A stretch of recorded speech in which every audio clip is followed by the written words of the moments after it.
Téléspectateurs de SOS Docteur TV, bienvenue dans votre émission Tribune de la Santé. Pour ce grand retour, nous abordons un sujet essentiel, la sécurité des patients et patientes, à l'occasion de la Journée mondiale célébrée ce 17 septembre. Avec nous aujourd'hui, le professeur agrégé Agbelenko Kosivi Afonvi, directeur du Centre d'excellence en qualité et sécurité des soins. Au cours de cette émission, vous aurez l'occasion de nous appeler pour poser vos questions. Je suis Christelle Wang, le visage n'a pas changé. Chers téléspectateurs, votre émission commence maintenant.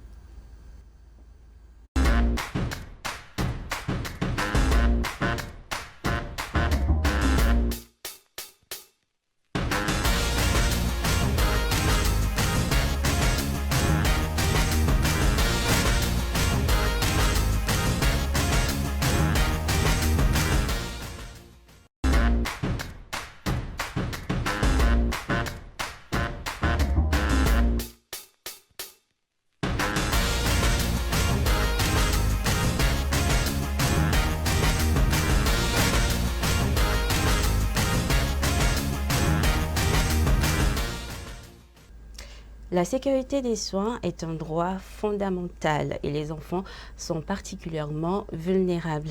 Chaque jour, de millions de nouveau-nés et d'enfants reçoivent des soins, mais parfois ces soins peuvent comporter des risques évitables. Et justement, le thème de cette année est axé sur des soins sûrs pour chaque nouveau-né et chaque enfant. Avec ce slogan fort, la sécurité des patients et patientes commence dès la naissance. Professeur, merci d'être avec nous. Merci. Alors pour commencer, Oui. vous allez vous présenter brièvement et rappeler votre rôle en tant que directeur du Centre d'excellence en qualité et sécurité des soins. Merci Christelle. Avant toute chose, permettez d'abord que je remercie Dieu, Oui. la nature et nos ancêtres qui ont permis que nous soyons ici aujourd'hui. Oui.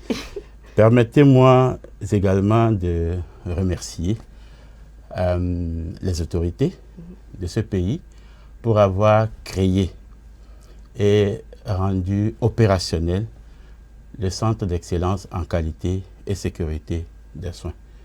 Tout particulièrement, nous adressons nos sincères remerciements aux différents ministres de la Santé, aux différents ministres de l'enseignement supérieur et de la recherche, et à Monsieur le Président de l'Université de Lomé et tous nos maîtres qui nous ont accompagnés jusqu'à ce que la réalité de ce centre soit ce que nous avons aujourd'hui. D'accord.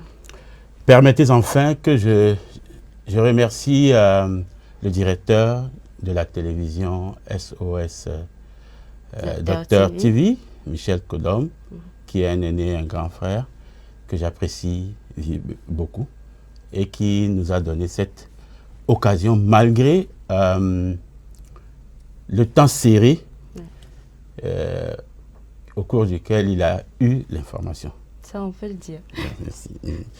Donc, je suis le docteur Afonvi Kosivi Agbelenko.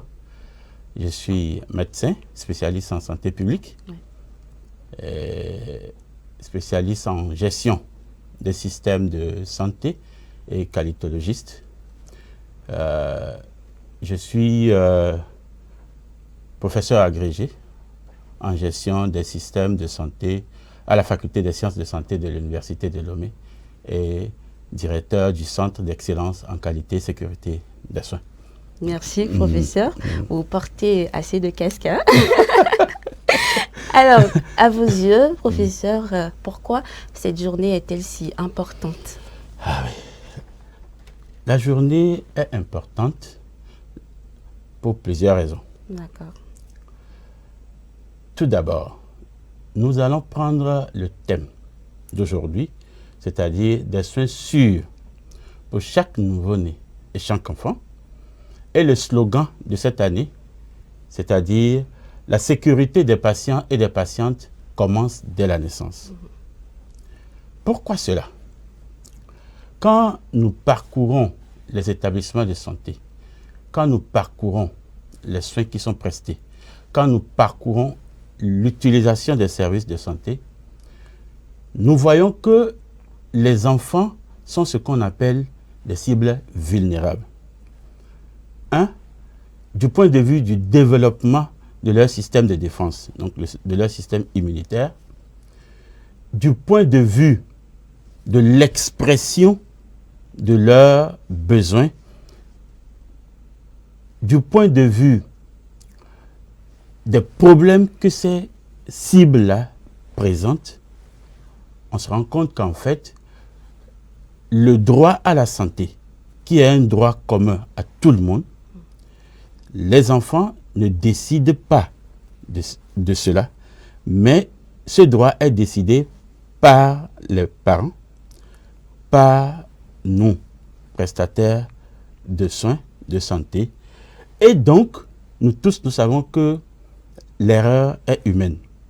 Dans nos actions de tous les jours, il y a des erreurs. Donc, normalement, on devrait donner la chance à chacun de réagir face à un problème donné. Les enfants, ce n'est pas le cas. Au lieu que la société les accompagne, c'est vrai, les systèmes sont mis en place, mais malheureusement, ces enfants subissent ce que la société a mis en place. Donc, il est très important donc qu'une priorité soit donnée à cette cible vulnérable. Et c'est depuis la naissance, on va le voir tout à l'heure. D'accord, merci à vous, professeur. Et avant de poursuivre avec vous, la sécurité des patients et patientes concerne tout le monde. Mais est-ce que nous savons réellement ce que c'est que nos droits dans cette sécurité-là? Alors, nous sommes allés vers la population et voilà ce qu'elle nous a dit. Oui, je connais mes droits car si je tombe malade et que je vais à l'hôpital, j'ai le droit d'être soigné en fonction de ma maladie et me prescrire des médicaments selon ma maladie. Et surtout, la sécurité est la plus importante puisque je ne dois pas être soigné en fonction d'une autre maladie qui pourrait aggraver mon cas. Donc, je pense que c'est vraiment important de sensibiliser, de respecter les patients selon leur maladie.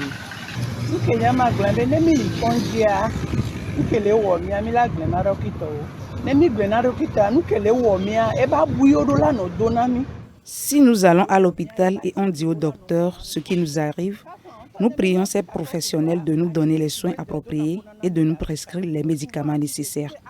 Notre santé est très importante et nous attendons d'eux qu'ils fassent tout leur possible pour assurer notre bien-être et notre sécurité à l'hôpital.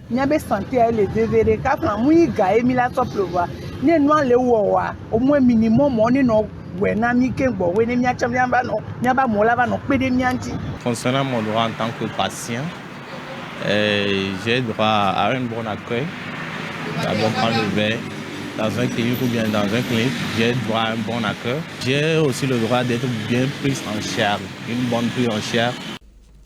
Alors, merci à toutes celles et ceux qui ont accepté de partager leur avis. Alors, on dit souvent, professeur, que la sécurité des patients et patientes commence dès la naissance. C'est d'ailleurs le slogan de cette année. Pouvez-vous nous expliquer pourquoi? Ok. Merci beaucoup.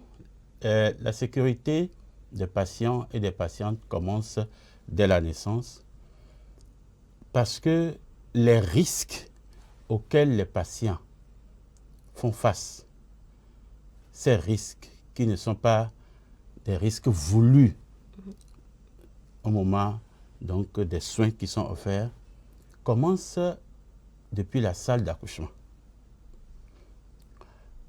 Par exemple, dans nos pratiques, nous utilisons certaines techniques pour assister les femmes enceintes à accoucher. Les forceps, les ventouses. Il arrive que ces technologies-là créent des petits dommages ou des dommages sur les enfants. Ces dommages-là, certains vont suivre ces personnes, ces enfants d'abord, qui vont devenir des adultes. Ces dommages vont les suivre tout au long de leur vie. nous avons à la naissance les infections qui sont acquises en milieu de soins. Ces infections, même si elles sont prises en charge d'une manière efficace, certaines laissent des séquelles qui vont donc suivre l'enfant tout au long de sa vie. Quand on quitte donc cette étape d'enfant, à chaque moment de la vie de l'homme où on a accès aux structures de soins, les risques qu'on ne souhaite pas avoir, malheureusement, ces risques sont présents. C'est pour cela qu'on dit que la sécurité des patients et des patientes commence depuis la naissance. Voilà. Voilà. Alors, vous avez parlé tout à l'heure des risques et justement, selon vous, quels sont ces risques et les difficultés auxquelles font face ces nouveau-nés? Merci beaucoup, Christelle.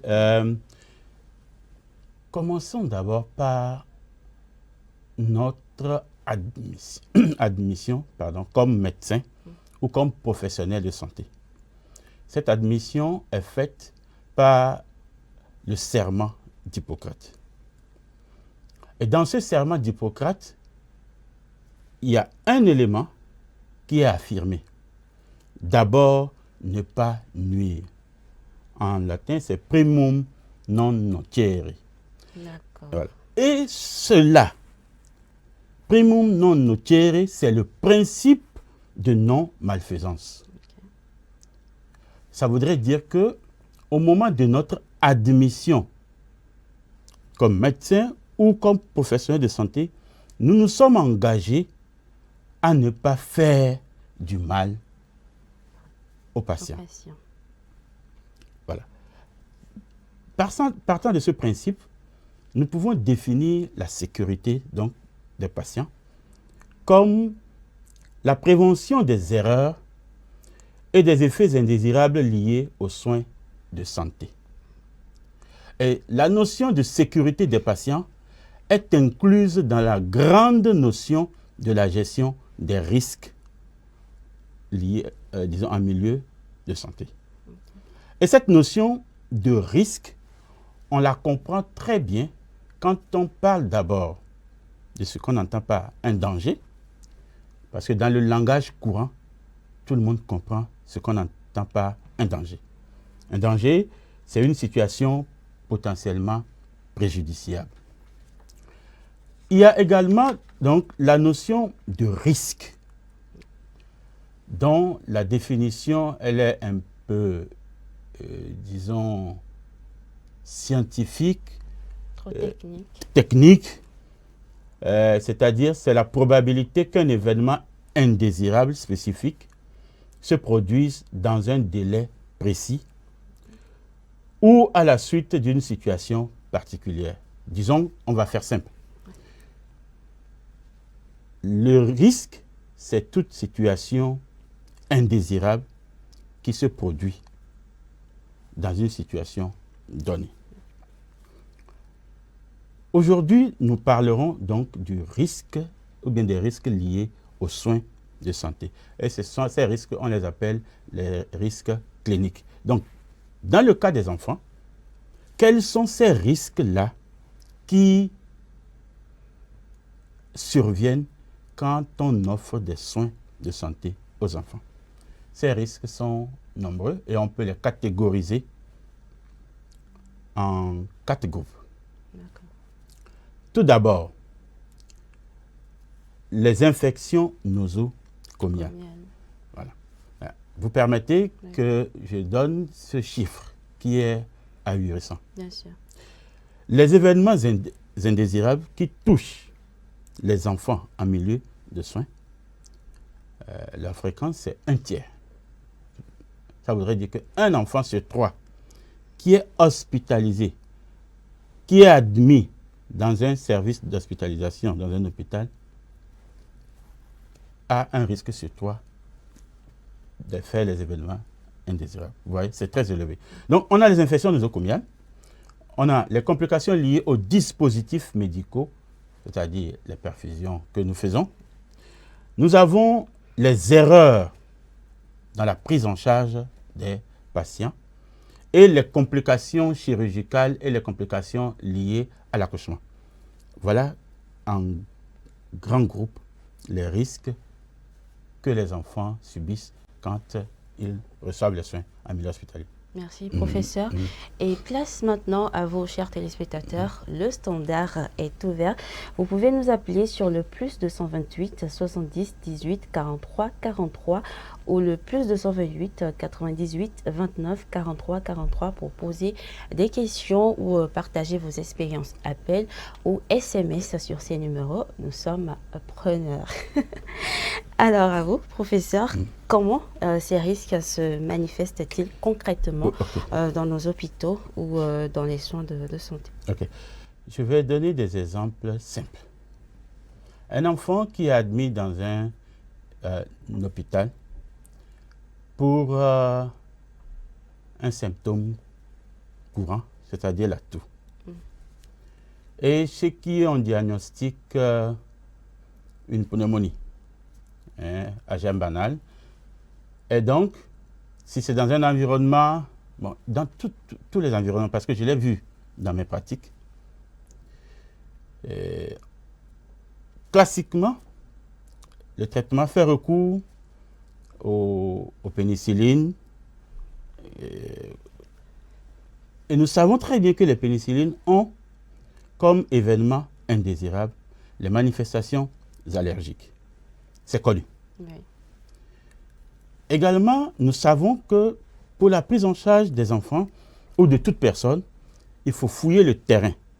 C'est ce que nous appelons la recherche des atopies. S'il y a une notion d'allergie chez l'individu ou chez l'enfant. Malheureusement, très souvent, nous voyons que cela n'est pas recherché. On prescrit donc cette pénicilline, que ce soit de l'amoxicilline ou combinée, ce qu'on veut. Et il y a donc l'événement indésirable, réaction allergique. Ça, c'est une erreur médicamenteuse. Oui. Deuxième exemple. J'arrive dans une structure de soins. Peut-être que j'y suis allé pour...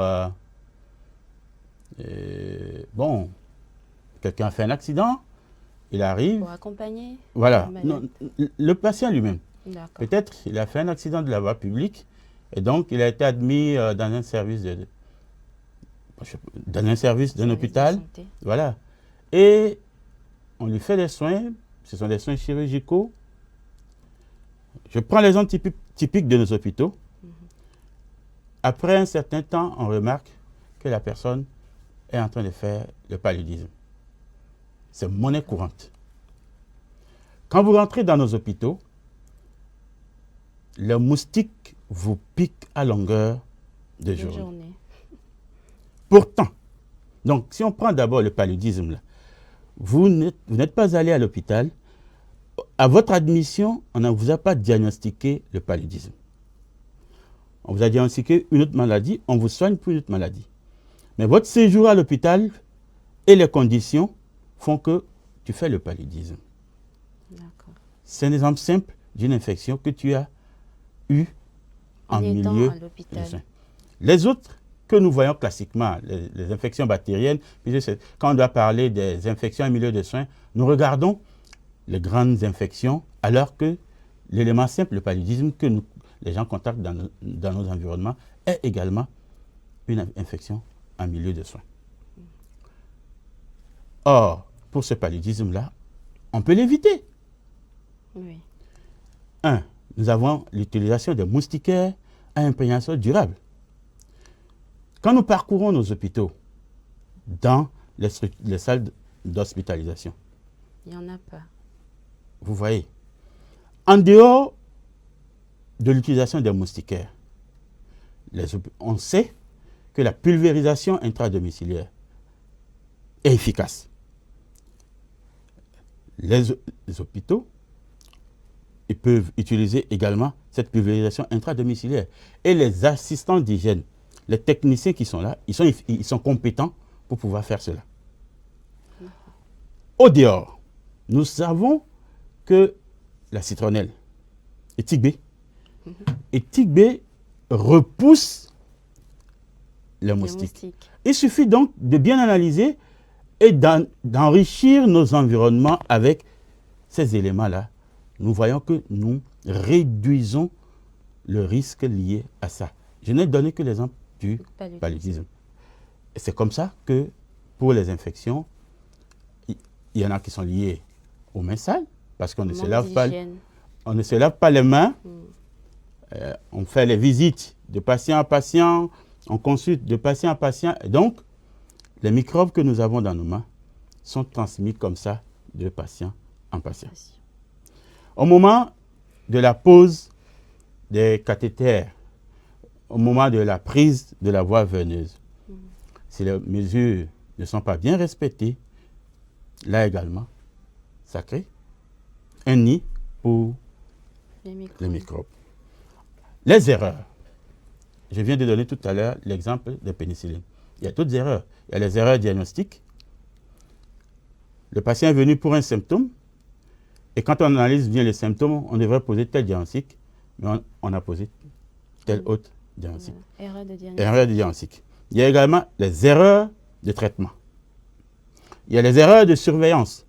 C'est-à-dire que le médecin, il a posé le bon diagnostic, il a prescrit le bon traitement. Et l'administration des soins, il a demandé qu'on suive l'état du patient comme ceci, comme ceci, comme ceci, comme ceci. Des fois, malheureusement, cette surveillance n'est pas respectée. On peut notifier aussi les erreurs des résultats, non? Oui, au niveau des laboratoires, oui, ça également, ça fait partie des erreurs de prise en charge. Vous voyez? Donc, toutes ces erreurs-là, les enfants les subissent. Okay? J'avais parlé des complications chirurgicales. Je ne veux pas dire que c'est monnaie courante, mais c'est fréquent. D'accord. Voilà. Okay. Alors, quelles sont, d'après vous, les mesures prioritaires à mettre en place pour garantir des soins sûrs? Merci, Christelle. Quand on analyse ces erreurs ou ces problèmes de sécurité, et on fait un rapprochement avec ce qu'on a dans les industries, on s'est rendu compte que ce que Deming avait dit il y a plus de 50 ans est vrai également pour le domaine de la santé. C'est-à-dire que les problèmes de sécurité, les problèmes de qualité sont des problèmes liés au système. Ce ne sont pas les individus, c'est-à-dire qu'on dise tel agent de santé, tel infirmier, tel médecin, tel... Non. Mais c'est le système dans lequel ces personnes travaillent. Et selon Deming, 96% de ces problèmes-là sont liés au système et peuvent être totalement évités. Dans mes travaux, j'ai vu la même chose. Donc, qu'est-ce qu'on doit faire? Nous voyons 5 grandes choses. 1. Il faut impliquer les patients, les parents et les familles dans les soins, à toutes les étapes des soins, dans ce que nous appelons aujourd'hui la co-création des soins ou la coproduction des soins.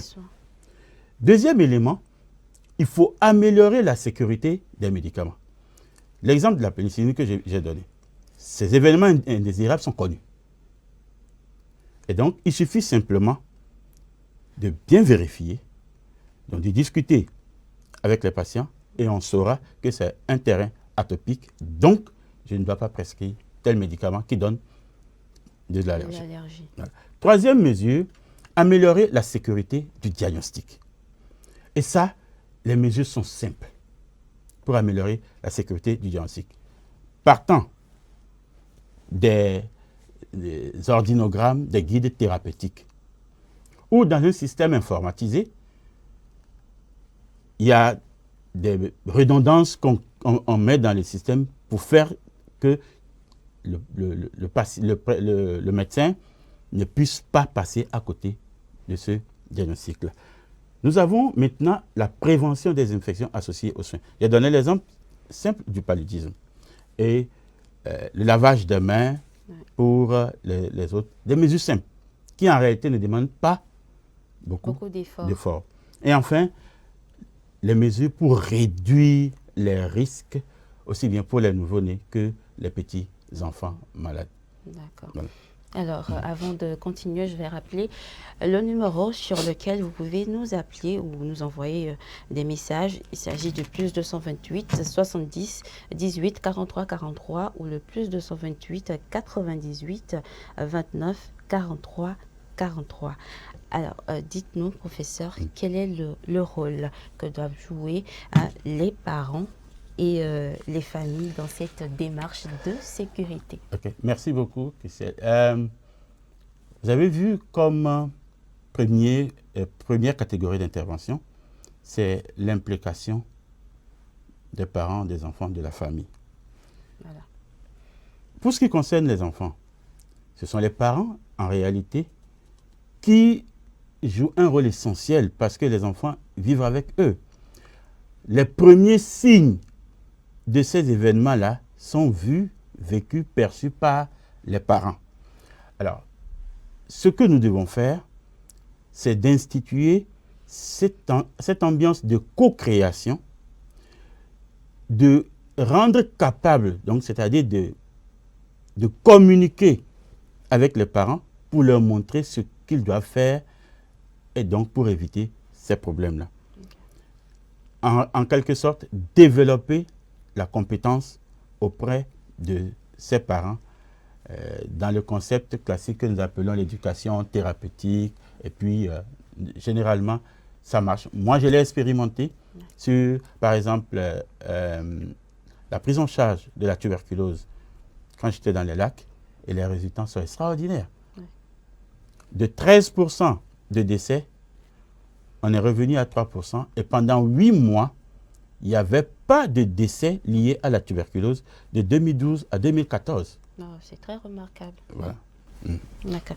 Alors, pour mieux comprendre l'importance de la sécurité des patients et des patientes, surtout des enfants, nous allons découvrir ensemble cette vidéo qui illustre les enjeux et les solutions autour de ce thème. Chaque enfant a droit à des soins de santé sûrs et de qualité, et ce, dès la naissance. Mais pour de nombreux nouveau-nés et jeunes enfants, une visite à l'hôpital peut comporter des risques auxquels aucun enfant ne devrait être exposé. Nous allons essayer de comprendre pourquoi et ce que nous pouvons faire pour remédier à ce problème. Les enfants ne sont pas de petits adultes. Ils font face à des problèmes de santé particuliers, ce qui les rend particulièrement vulnérables aux erreurs médicales. Une erreur, même mineure, peut avoir des conséquences durables et dévastatrices sur leur vie. Voici Amia, une petite fille de 6 ans enjouée et curieuse. Pour déterminer les soins de santé dont a besoin Amia, il ne faut pas s'arrêter aux symptômes. Il faut tenir compte de son développement, son esprit, son corps et ses besoins changent rapidement. Même son âge et son poids peuvent affecter la sécurité des soins. Amia a aussi un autre rapport à la santé. Les enfants ne tombent pas malades comme les adultes. Les signes peuvent être subtils, si bien qu'il est facile de passer à côté. Amia dépend des autres enseignants, aides et agents de santé pour faire savoir que quelque chose ne va pas, pour définir la voie à suivre. Et puis, il y a le monde dans lequel vit Amia. La condition de vie comme de faibles revenus, des barrières linguistiques ou un accès à des soins sûrs plus compliqués. La sécurité d'Amia passe par des soins adaptés. Dès lors où Amia est perçue comme une personne à part entière et qu'on s'adapte à son développement, à ses besoins médicaux et à sa capacité de communiquer et ses conditions de vie, il existe des moyens simples d'agir. Supposons que vous soyez l'un des proches aidants d'Amia et que vous alliez la voir dans une clinique ou un hôpital. Votre rôle est de vous impliquer et de vous informer. Faites part de vos préoccupations. Posez des questions et participez aux décisions concernant. Supposons que vous soyez l'un des proches aidants d'Amia et que vous alliez la voir dans une clinique ou un hôpital. Votre rôle est de vous impliquer et de vous informer. Faites part de vos préoccupations, posez des questions et participez aux décisions concernant les soins. C'est vous qui connaissez le mieux votre enfant, alors participez activement à ses soins. Maintenant, disons que vous êtes le ou la médecine d'Amia ou un membre du personnel infirmier. Votre rôle est de faire attention aux principales causes de préjudice Par exemple, des doses de médicaments incorrectes ou une erreur de diagnostic. Commencez par établir des liens solides avec vos collègues et avec les familles. Une approche collaborative permet de cerner les risques à un stade précoce et de dispenser des soins centrés sur l'enfant. AMIA a elle aussi un rôle à jouer. Participer et s'exprimer. Les enfants doivent se sentir en sécurité et avoir les moyens de faire entendre leur voix. Il est essentiel que les enfants se sentent en confiance pour donner leur nom, décrire ce qu'ils ressentent et poser des questions. En mobilisant tout le monde, nous pouvons réduire les risques et prévenir les préjudices. Nous pourrons protéger la prochaine génération, celle d'AMIA, et œuvrer à la mise en place de soins sûrs pour chaque nouveau-né et chaque enfant dès la naissance. Alors, nous avons une téléspectatrice en ligne. Allô? Allô, bonjour. Bonjour. Allô? Allô, bonjour. Oui, bonjour. Bonjour, madame. Votre nom et vous pouvez poser la question.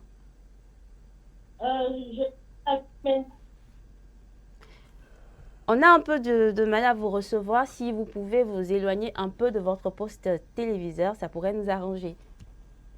Je suis à... Là, on a un petit souci. Allô? Ok, c'est bon. C'est bon. Allô, bonjour. Oui, bonjour, madame. Bonjour. D'accord, vous pouvez poser la question. Ok. Serait de docteur, pour les soins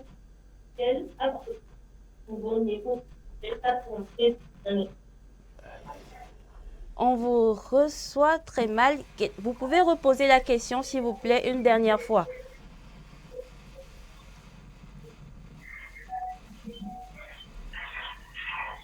Ok, je pense qu'on va y aller et vous pouvez nous rappeler après. Merci à vous.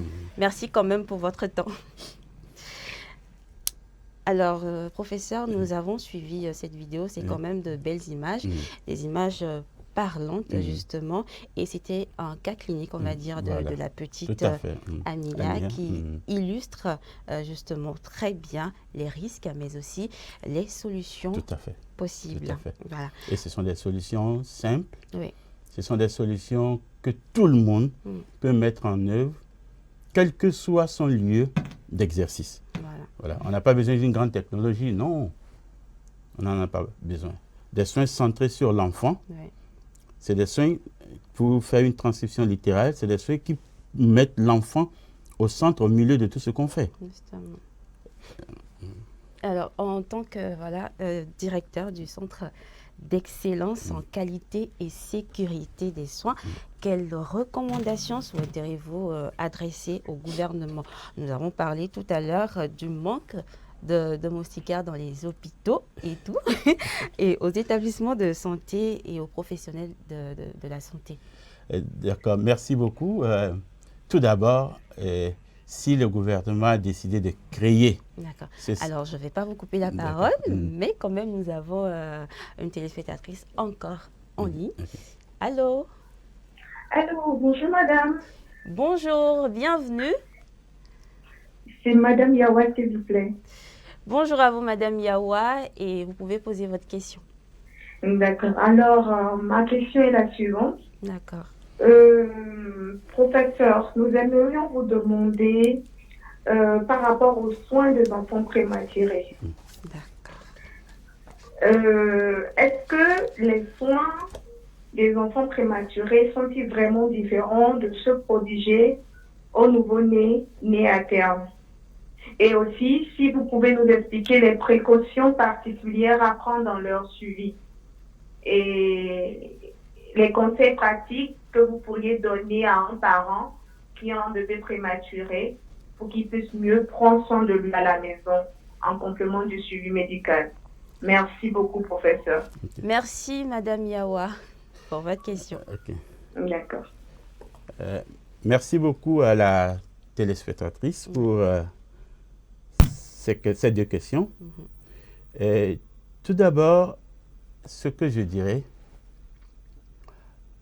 oui, les prématurés ont des soins qui diffèrent des enfants qui sont nés à terme.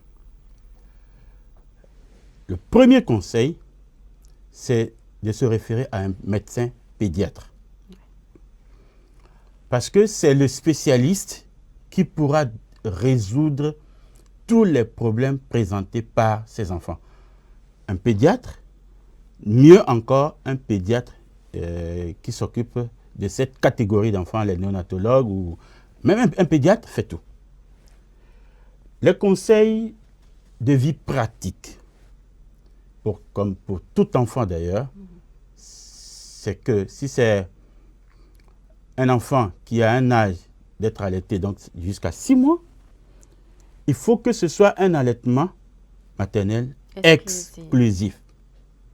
Exclusif, ça voudrait dire que nous n'allons pas par moment tricher pour donner de la bouillie. Non, non, non, non, non. Exclusif. Parce que le lait, et puis il y a une pratique que nous voyons très souvent, les mamans disent que ouf, la gorge de l'enfant est sèche. Le lait maternel contient de l'eau, énormément d'eau. OK? Donc, premier conseil, c'est le pédiatre. Deuxième conseil, l'alimentation de l'enfant. Donc, on a parlé pour les 6 mois. Après, suivant toujours les conseils du pédiatre, nous savons que pour chaque tranche d'âge, il y a une alimentation qu'il faut. Et là aussi, je souhaiterais vivement qu'ils se réfèrent à leur pédiatre. C'est très important. Une alimentation équilibrée, nous tous, nous savons ce qu'on n'entend par une alimentation équilibrée. Un enfant doit manger au moins 5 fois par jour. Ce que moi j'ai vu faire, on considère les enfants comme si c'était des adultes, alors que les enfants ne sont pas des adultes. Le soir, quand on finit de manger à 19 h, c'est fini, c'est parti pour le lendemain. Non. L'enfant, durant la nuit, doit encore manger. Donc, si on répartit les 5 fois pendant lesquelles l'enfant doit manger dans la journée, 7 à 8 heures, l'enfant prend le petit déjeuner. On s'est dit 10, 11 heures, l'enfant prend encore quelque chose. Midi, 13 heures, 14 heures, l'enfant prend encore quelque chose. 19 heures. La nuit, autour de 22 heures, 23 heures, l'enfant prend encore quelque chose. Ce qui est sûr, c'est que quand l'enfant dort, si c'est de 20 heures jusqu'au petit matin, à son réveil, il faudrait que les parents réveillent l'enfant pour lui donner encore à manger. 5 fois par jour. Voilà. Une alimentation équilibrée, ça voudrait dire que quand il faut, quand l'enfant atteint l'âge où il peut manger, c'est-à-dire l'âge de la diversification. La diversification, voilà. À partir de 9 mois, on introduit de la bouillie et progressivement, l'enfant a son alimentation, entre guillemets, comme les adultes, mais faire en sorte que l'enfant puisse manger aussi bien des fruits que ce que nous mangeons classiquement. Donc, je ne souhaiterais pas me mettre à la place d'un pédiatre pour donner des conseils spécifiques, parce qu'en toute humilité, je ne suis pas pédiatre, même si j'ai reçu ma formation de médecin généraliste. Je préfère donc que les gens se réfèrent au pédiatre. Alors, le professeur, il a donné sa réponse, mais le plus sûr serait de voir votre pédiatre pour mieux vous informer. Merci à vous, professeur. J'espère que Madame Yaoua est bien satisfaite. Alors, nous revenons à notre question avant l'appel de Madame Yaoua. Et c'était les recommandations que vous souhaiterez adresser au gouvernement, aux professionnels de la santé. Merci. Donc, je disais que dans la mesure où le centre a été créé, c'est que la question de la qualité de la sécurité des soins est prioritaire pour le gouvernement. Et d'ailleurs, la qualité, depuis 2007, la qualité et sécurité des soins ont été un domaine prioritaire positionné par le gouvernement à travers des plans stratégiques, beaucoup de documents et la création de ces structures. Donc, le gouvernement s'y engage. Le second élément de l'engagement du gouvernement, c'est la couverture maladie universelle. Et on ne peut pas faire de la couverture maladie universelle sans la qualité. Parce que la qualité est au centre de la couverture maladie universelle. Alors, professeur, Oui. nous avons un message. Quels sont les vaccins recommandés pour les nouveau-nés et les enfants et pourquoi sont-ils importants? Et c'est Frédéric depuis Cotonou. Voilà. Merci beaucoup. Tout d'abord, les vaccins, je prends l'exemple du Togo. Il y a un programme qui s'occupe de ces vaccins-là qu'on appelle le programme élargi de vaccination. PEV. Voilà, le PEV. Et donc, les vaccins, pour le cas du Togo, à la naissance, nous avons le BCG, ok? Donc la tuberculose. Voilà. Après, nous avons donc le vaccin contre la polio qu'on donne. Nous avons également le vaccin contre le rotavirus, ok? Et progressivement, à 1 mois, donc le pentavalent, à 1 mois, c'est le pentavalent, on a le penta 1, 1 mois d'intervalle, le penta 2, 1 mois d'intervalle, le penta 3, et à partir de 9 mois, on fait le vaccin contre la rougeole, le vaccin anti-amaryle également. Récemment, le vaccin contre le paludisme, le R21 matrice M, a été lancé également et je pense que c'est à partir de 5 mois. Oui, tout à fait. Voilà. La première dose, c'est à partir de 5 mois. Voilà. La seconde dose à partir de 6 mois. La troisième dose à 7 mois. La quatrième dose à 15 mois. Voilà. Donc, je disais que chaque pays a les éléments qu'il met dans ses vaccins. Donc, j'ai donné l'exemple du Togo. Le pentavalent, c'est un vaccin qui contient 5 antigènes. Voilà. Donc, notre téléspectateur étant du Bénin. Madame Diane qui est en ligne. D'accord. Bonjour, Madame Diane. Bonjour. Bonjour, madame. Bonjour, Madame Diane. Votre question, s'il vous plaît. Alors, bonjour, professeur. J'aimerais demander comment peut-on éviter les infections chez les nouveau-nés? D'accord. Les infections chez les nouveau-nés. Merci à vous, Madame Diane. Vous nous appelez d'où, s'il vous plaît? J'appelle depuis Cara. D'accord. Merci. Ok. Merci beaucoup. Disons que la thématique d'aujourd'hui, c'est les infections qui sont associées aux soins. Oui. Ça, c'est chez nous. Maintenant, d'une manière classique, hein, les enfants, l'hygiène, si on prend l'hygiène en milieu de vie, elle est assez suffisante pour garantir une sécurité pour les enfants. Les éléments de cette hygiène-là, c'est bien d'abord se laver. Si c'est le tout petit, quand on doit faire des soins au tout petit, il faut d'abord se laver les mains. Ça, c'est parce que tout commence par la main. Donc, se laver les mains. L'alimentation de l'enfant, il faut s'assurer que cette alimentation soit également saine. Oui. Voilà. Ces éléments d'hygiène de vie permettent de protéger l'enfant contre les infections. Les soins, dans certaines pratiques, nous voyons les soins de l'ombilic. Il faut prendre également ces précautions pour cela. Normalement, après l'accouchement, naturellement, l'ombilic guérit lui-même. Naturellement. Oui. On n'a pas besoin de se déranger pour aller chercher tel médicament, non. Non. Voilà. En dehors de ces mesures, le grand conseil que moi je vais donner, c'est des signes qui nous disent que les enfants ont des problèmes. Naturellement, un enfant, s'il n'a pas de problème, on le voit agité, ok? Mais dès lors que l'enfant devient calme, ou un enfant qui est plus agité qu'il ne l'est habituellement, on sait que cet enfant-là a un problème. Ouais. Et donc, on va dans une structure l'hôpital de soins. Voilà. Alors, le thème de cette année concerne particulièrement les nouveau-nés, les enfants. Professeur, quelle est la place que doit occuper la recherche et l'innovation dans l'amélioration donc de la sécurité des soins pédiatriques et néonataux? Ok. Merci beaucoup. C'est grâce à la recherche que nous savons aujourd'hui que 96% de ces problèmes de sécurité sont évitables.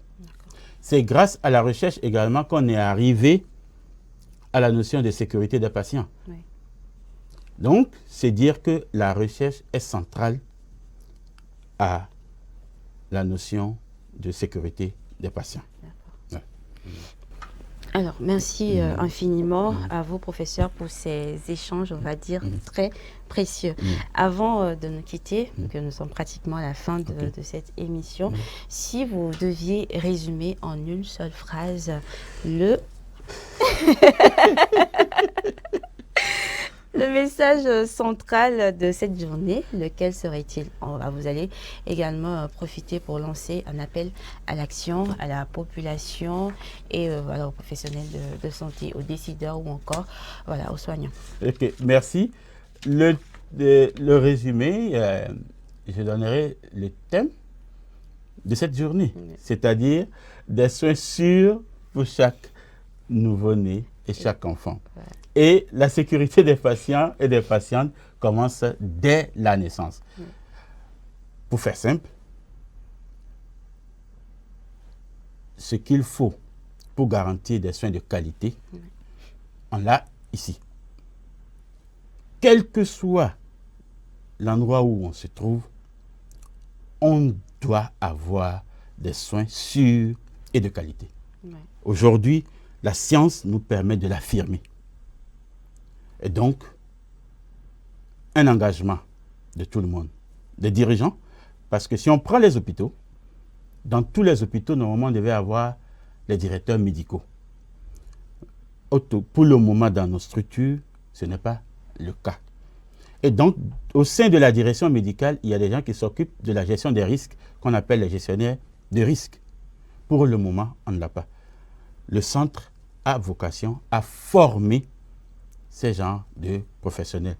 Le centre a également vocation à former tout professionnel de santé dans le domaine de la qualité et sécurité des soins. Et nous pouvons espérer un futur très proche dans lequel nos soins et services de santé sont sûrs. Nos hôpitaux sont ce qu'on peut appeler, ce qu'on appelle dans le domaine des industries, les établissements de santé de haute fiabilité. Moi, j'y crois. Merci professeur. Alors, un soin sûr, c'est un soin qui protège contre les risques évitables, erreurs de médicaments, infections, mauvaise communication ou manque d'hygiène. Voilà, alors vous, parents, avez un rôle essentiel. Demandez des explications, vérifier les médicaments, poser des questions aux médecins. Ce sont des gestes simples qui sauvent des vies. Alors rappelons-le, la sécurité des patients et patientes commence dès la naissance, protégeant donc nos enfants dès leurs premiers instants de vie pour leur offrir un avenir plus sain et plus sûr. Merci à l'équipe rédactionnelle et l'équipe de la technique qui ont œuvré pour la réalisation de cette émission. Merci à notre invité. Merci à vous, chers téléspectateurs, de votre fidélité. À très bientôt sur SO Inter TV.